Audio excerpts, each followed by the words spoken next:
Oke, kembali lagi. Mari kita ulang dari awal ya, karena mau record sebelumnya udah apa itu ya? Udah ada masalah.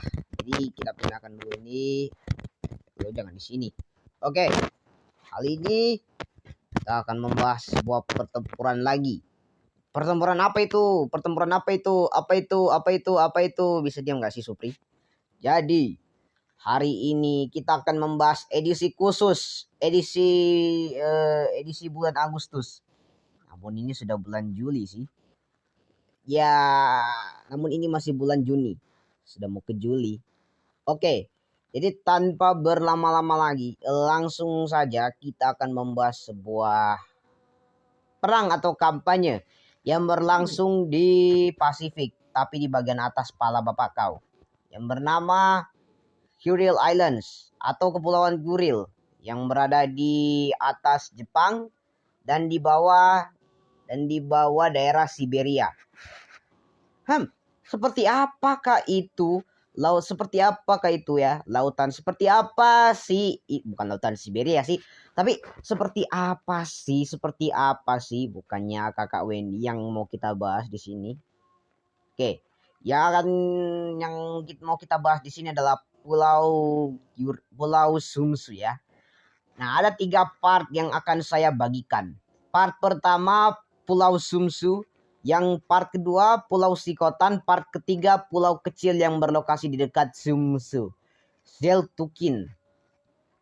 Orang Rusia nama-namain pulau aja susah. Gimana sih? Nama adalah nama. Kalian anggap saja jalan adalah jalan. Orang Rusia gimana sih kalau mau kompak? So, langsung saja kita bahas.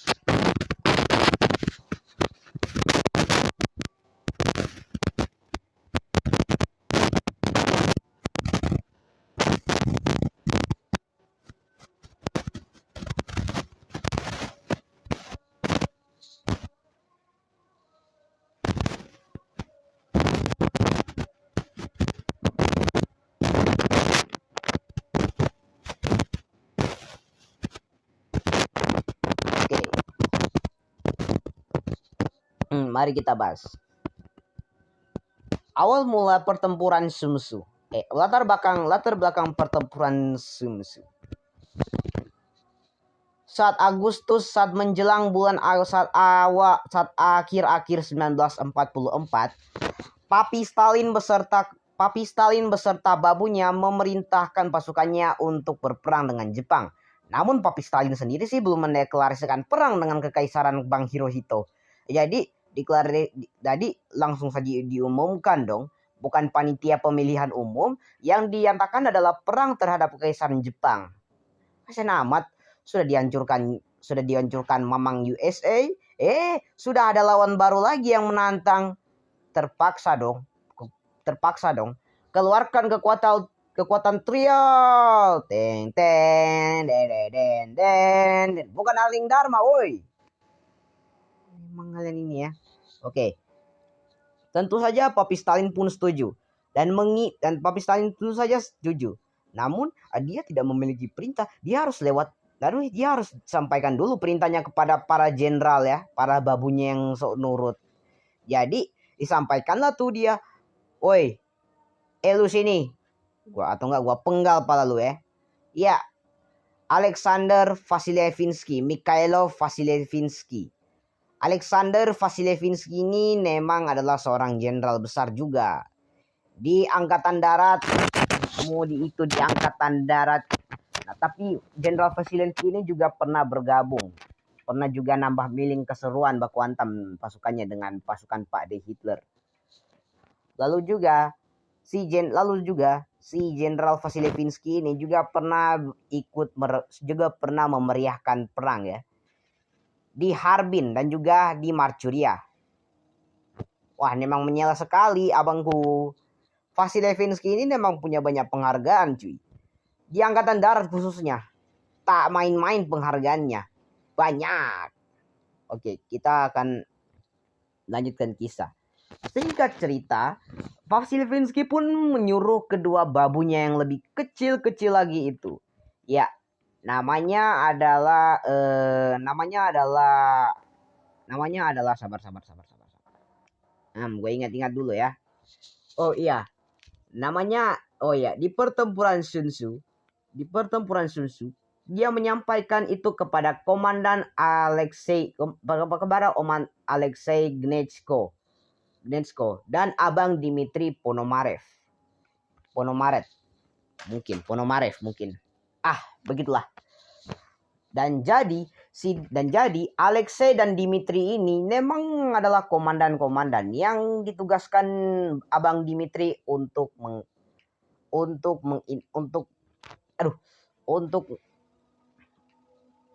menyampaikan perintah dari si Babang Stalin. Kan itu Marshal Zhukov yang menyampaikan. Diam kamu. Tutup mulut di sini tuh kamu. Kamu jangan kasih nyala Blitz-nya. Oke. Pada menjelang bulan Agustus 1945, USA pun setelah kematian Abang Roosevelt, pada akhirnya USA pun mengibarkan beberapa perahu pendaratan mereka.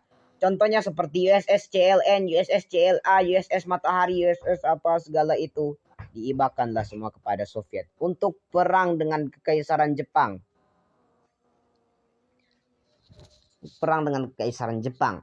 Jadi si Soviet ini dikasih gift oleh USA karena perahu mereka udah kebanyakan, lebih banyak daripada tentara dan tank mereka. Jadi perahu pendaratannya ini diibarkan atau diberikan kepada Soviet yang nggak ngerti like guys. Lalu kemudian setelah memberikan beberapa perahu pendaratan itu kepada Soviet, kapal-kapal itu pun langsung dimodifikasi dikit oleh Soviet, seperti dicabut beberapa interior, dipasangi beberapa interior khas Soviet yang baru, serta juga dipasangi senjata yang lengkap, senapan mesin dan juga pesawat amfibi untuk berjaga-jaga.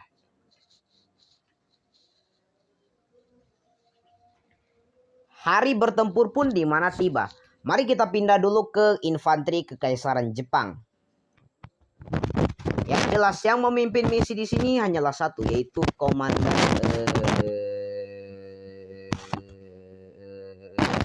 gue nggak tahu juga komandan yang menjaga Pulau Sumsu beserta pasukannya. Tapi yang penting bahas alur cerita pertempurannya, Bang. Jangan kebawa suasana lu. Oh iya, gue setuju. Oke, ya. Baiklah, gue akan bahas pertempurannya. Jangan sombong sekalian. Diam kamu, Supri. Bukan Supri nama lu, Supra. Iya. Lain kali panggilin Bagong dong. Apa lu? Mau melawan lu? Bukan antar kita. Oke, mari kita lanjutkan kisah, guys. Maaf soalnya tadi ada sedikit gangguan ya. Jadi kita akan lanjutkan bahas. Tentara pun saat itu sudah mulai. Woi, diam!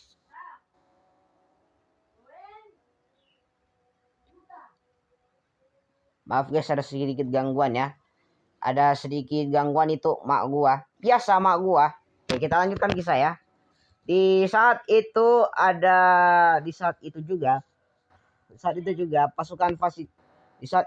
pasukan Abang Dimitri serta Abang Alexei ini juga salah kata. Pasukan Dimitri dan juga Alexei saat itu sudah berada di Tiba. Setelah menempuh perjalanan jauh dari pantai melewati Teluk Siberia dan Okhotsk, pada akhirnya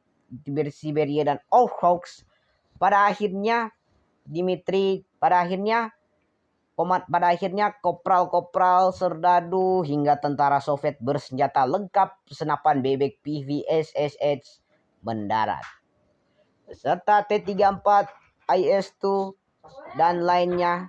Sabar guys, gangguan datang.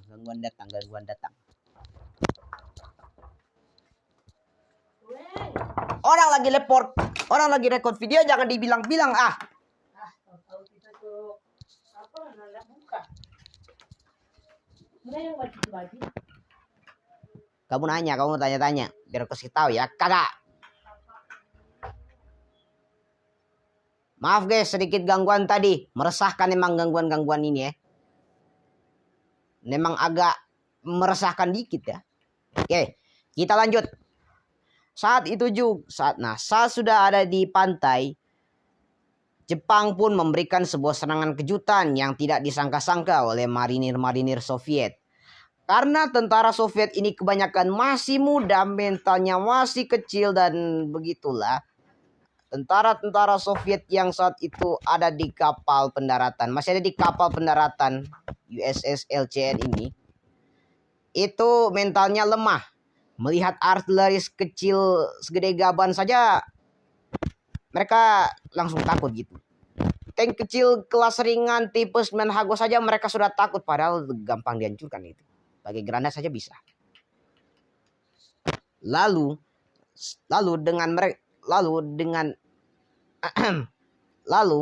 tapi tenang saja. Beberapa dari mereka mental mereka ini sudah pulih kembali. Karena di sisi mereka memiliki kapal tempur. Ya, ada Sovietsky Soyuz, ada kapal yang dulunya milik Soviet tapi sekarang namanya KRI Irian namun di besi tuakan. Lalu ada destroyer Leningrad. Dan juga hanya ada satu kapal. Dan juga guys, hanya ada satu kapal penjelajah berat milik tentara Soviet, milik angkatan laut komunis yang bernama Maxim Gorky. Gimana sih ini bacanya? Mungkin KM Maxim Gorky ya. Maxim Gorky bukan Maksiat ya, Maxim Gorky. Awas jangan sampai salah dengar kalian ya. Oke, kita lanjut ke kisah. Lalu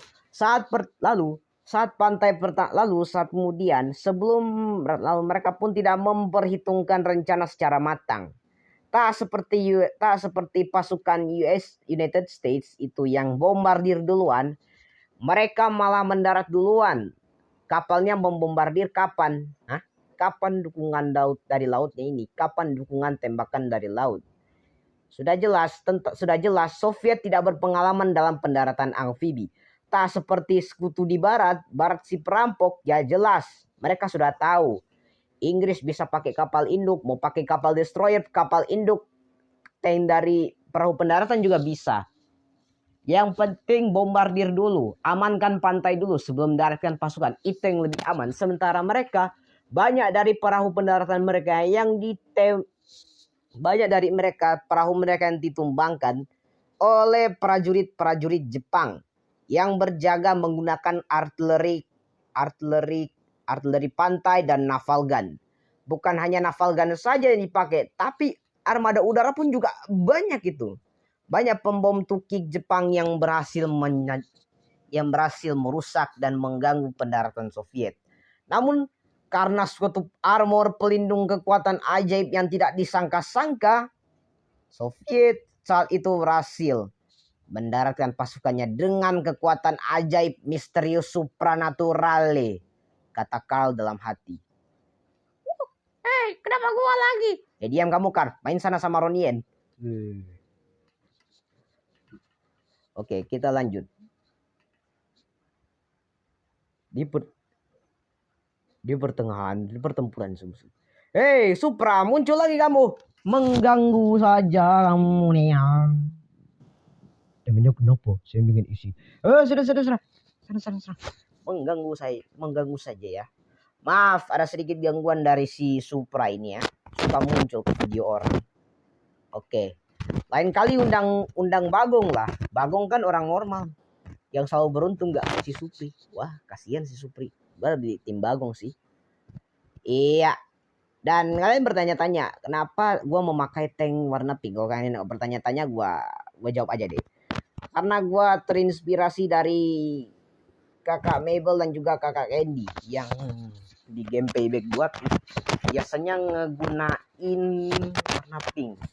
di setiap custom mereka. Hari ini mereka nggak login Payback 2 guys. Kalau kalian tahu main Payback 2 coba komen. Oke. Infanteri Soviet 11 itu mendarat infanteri Soviet 11 saat itu berhasil mendarat. Pantai berhasil diamankan, namun di bagian darat tidak. Karena infanteri Soviet ini juga pengalamannya masih sedikit kurang, baru satu, rebut Pulau Sunsu saja. Iya, mereka tidak tahu ada bahaya yang akan datang. Bahaya itu adalah tentara Jepang serangan Banzai tentara Jepang. Bagaimana serangan Banzai itu? Sini gua jelasin. Tentara Jepang yang bersembunyi di semak-semak sambil memegang katana atau samurai. Setidaknya ranting kayu mungkin ya. Lalu jika musuh atau satu kombi infanteri sudah ada di depan mata, secara cepat, gesit, dan lincah, orang tersebut berlari. Teinoen Gamanzai sambil berteriak seperti itu dan membunuh satu orang. Ya, kenapa disebut kamikaze? Kan bisa membunuh semua orang. Nggak semua sih bisa dibunuh. Kalau ada pasukan yang terkejut, siap-siap senjata, bahkan sudah di-reload dari awal, orangnya mati dong. Nggak bisa dibunuh apa? Ya, Soviet dan Jepang sama-sama memiliki kekurangan dan juga keuntungan dalam saat itu. Soviet memiliki senapan mesin PPSS. Memiliki submachine gun PPSS. Bukan INP, itu senjataku ya. Jangan berani-berani ambil dari loadout gua. Awas kalian ya. Buat yang kalian main Blood Strike juga komen. Jadi serangan Banzai 11 pun dilakuin. Kegiatan maksiat Banzai bunuh-bunuh diri ini pun juga dilakuin terus. Sampai satu infanteri Soviet sudah nggak tahan lagi. Kasihan mau jadi veteran, mimpi buruk terus dah. Auto cosplay jadi flip dah mentalnya guys. Lanjut. Infanteri Soviet pun entah bagaimana dengan cerdiknya berhasil hampir merebut setengah pulau. Padahal baru 2 hari. Gimana sih? Apakah mereka menggunakan IS-2 atau T-34-185? Entahlah. Tapi yang pasti mungkin Soviet ini lebih unggul dari tentara dibandingkan tentara Jepang yang jumlahnya sedikit. Namun damage tentara Jepang untuk tentara Soviet ini benar-benar di luar nalar cuy. Seperti tentara Soviet itu megang bom. Bomnya itu tentara Jepang. Dan bomnya itu ledakannya kuat. Itulah tentara Jepang sambil bunuh diri. Katakan, kamikaze, boom. Ya, wajar dong. Karena Jepang ini dari awal sudah sangat karena tentara Jepang yang didaratkan beberapa tahun sebelumnya sudah sangat mengenal pulau ini. Tak jarang ada banyak sekali tentara Jepang yang hafal medan di pulau ini. Karena tentara Soviet makin tambah bonyok dibuatnya. Pada akhirnya angkatan darat pun meminta bantuan bantuan angkatan laut untuk dikirimkan 5 pesawat tempur saja yang dilengkapi dengan bom, bisa menukik, serta juga minta bantuan dukungan tembakan dari senjata angkatan laut. Angkatan laut pun sedikit mengiyakan, namun tidak bisa mengirim pesawat tempur. Alasan lagi, aku tidak tahu alasannya kenapa. Akhirnya angkatan laut pun setuju untuk menembakkan senjata mereka. Angkatan laut menembakkan hampir seluruh senjata mereka. Mulai dari meriam, senapan anti pesawat juga ada, submachine gun juga itu ada, torpedo. Torpedo kan nggak digunakan di apa itu? Maksudnya digunakan di apa itu? Ram charge juga. Dia kamu bebek.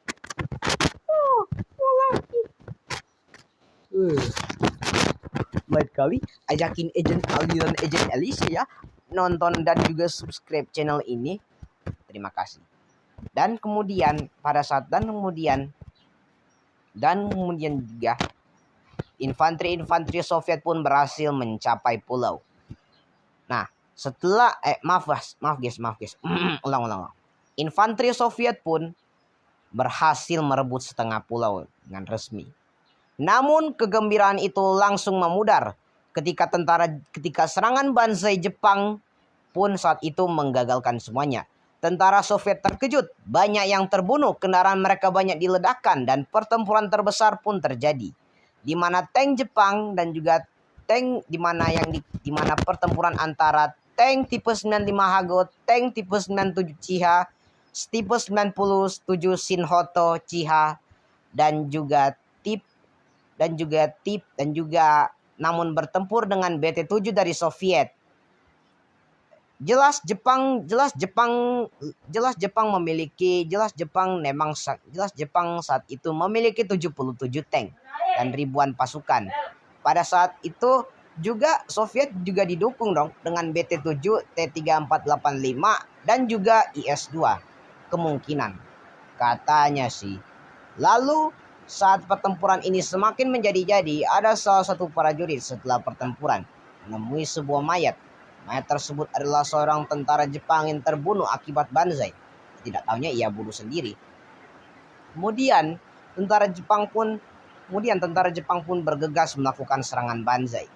Ya, satu-satu dari mereka banyak yang dibunuh, ditangkap, dan juga